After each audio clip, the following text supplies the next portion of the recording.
Hey gang, AV here. Welcome to my review of the Hiya Toys Exquisite Mini Robocop. Here he is out of the packaging with his packaging right there.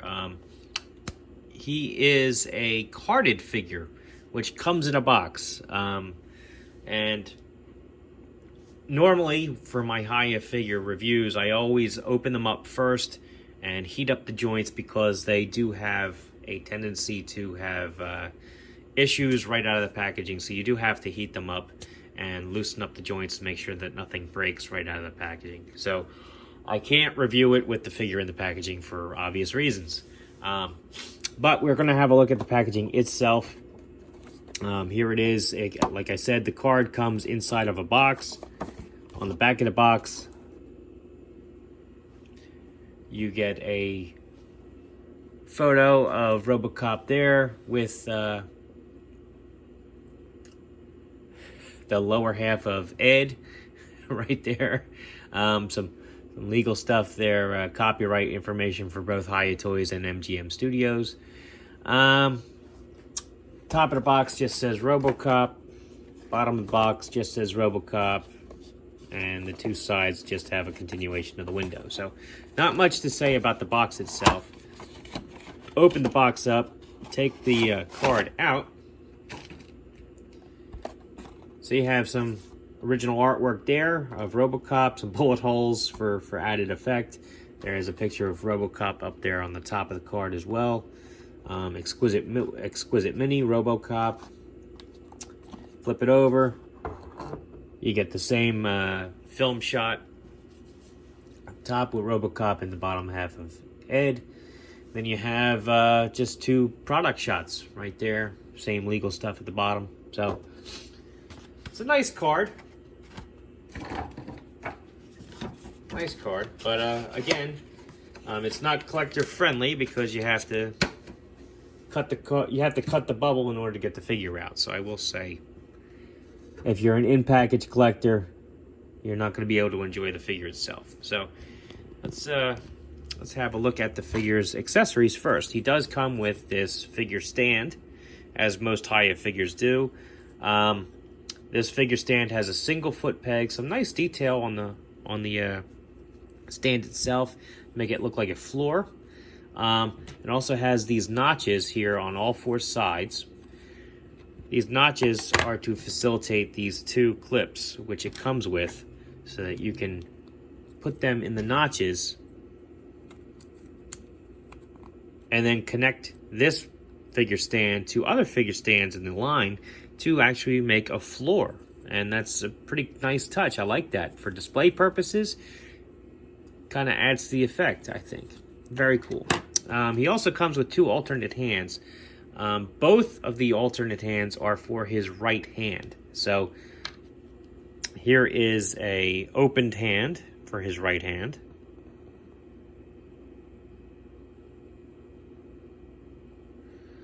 And he has his finger spike thing that he uses to open locks and whatnot in the films. And of course he has his gun holding hand, which you see right there.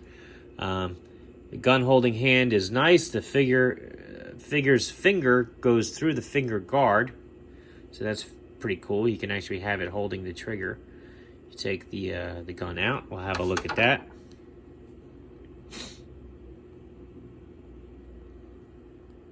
Pretty nice. Pretty nice. And now for the figure himself. Let's have a look at his painted detail and sculpting.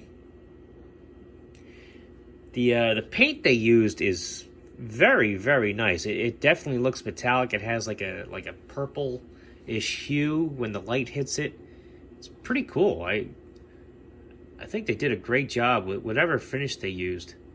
Very nice. All right, so I will say this. I was a little a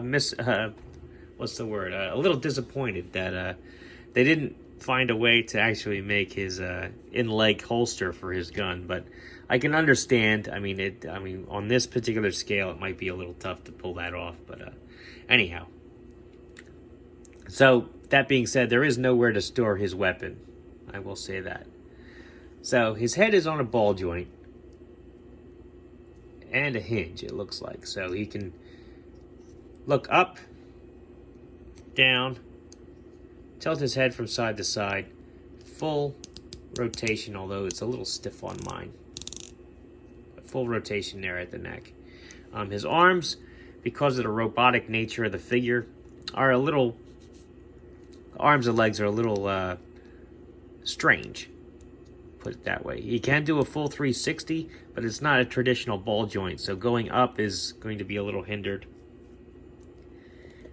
Instead, you have like a little up and down here, which is pretty cool, I guess.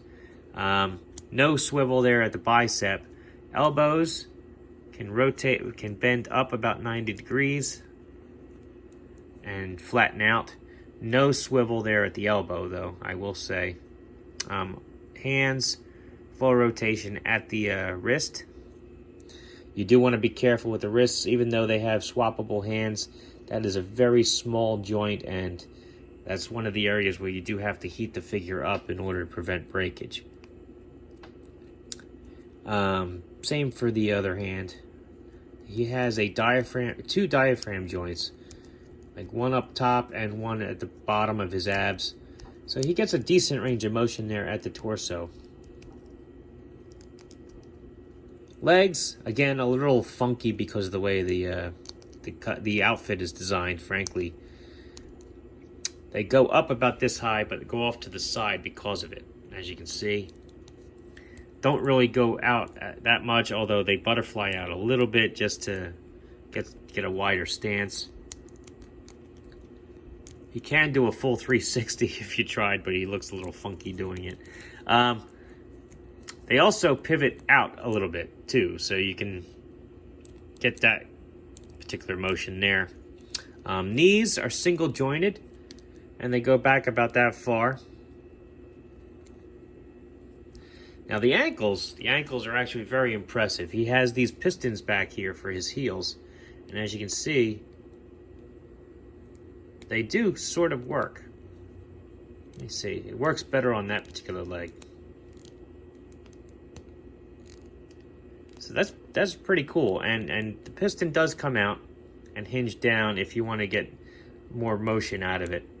He also has a full swivel or rocker joint there, as well as the full pivot. But I love the hinge. I think that's a great touch, and the fact that it does actually function is pretty cool. But all in all, I am pretty impressed with this guy. Even though his articulation is a little limited, he certainly looks the part. And that's what I was going for when I ordered him. Here is size comparison, him next to a vintage G.I. Joe figure. As you can see, he stands taller than he. Vintage collection Star Wars figure. Did I say Star Wars? This is obviously a G.I. Joe figure. Snake Eyes. Here's a vintage collection Star Wars figure. Here's a more modern G.I. Joe figure. As you can see, perfect scale with that. Vintage, a Boss Fight Studio blank. And last but not least, Marvel Universe Captain America. Very cool figure. I'm pretty impressed with him. I won't lie. Like I said, the articulation's a little funky. So you're not going to get anything too dramatic out of him. But let's face it, he's Robocop, not a ninja. So, I mean, you're not really going to want him to do too crazy articulation-wise. Very cool figure. I do highly recommend him.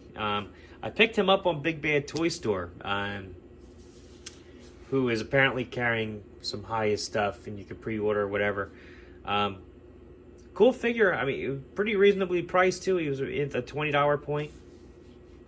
If you're interested, I do recommend that you pick one up. But again, if you open them, make sure you heat them up first before you use any of his joints or whatnot. You don't want them to break on you. It's just a typical thing that just comes without saying almost with Hiya toys. Articulation and sculpt wise, they look paint job wise, they look fantastic. But the joints, you have to be a little careful with when you first open them up. But afterwards, after you get them heated and everything's loosened up, they're fantastic. Anyway, this has been AV. If you like this video, check out my channel. If you like what you see there, then please subscribe. As always, thanks for watching.